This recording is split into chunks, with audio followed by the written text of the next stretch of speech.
মহাদেবের টানে সকাল সকাল বড় কাছারিতে পুজো দিতে যাবার জন্য বেরিয়ে পড়লাম।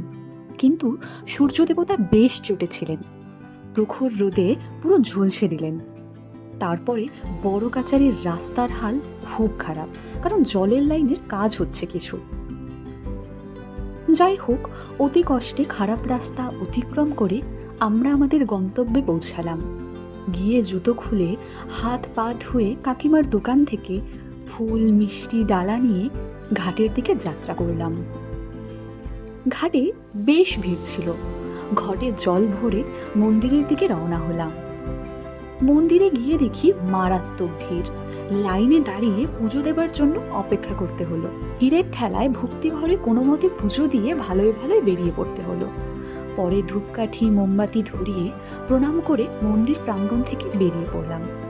নির্জলা উপোস ছিলাম, আর দুপুরও হয়ে গিয়েছিল, তাই ওখানের একটা হোটেলে ঢুকে গরম গরম খাবার খেয়ে দিয়ে আবার সেই প্রখর রোদের মধ্যে বাড়ির উদ্দেশ্যে রওনা হলাম। মহাদেবের পুজো ও দর্শন করে মন শান্তি পেল, আর সময়টাও খুব ভালো কাটলো।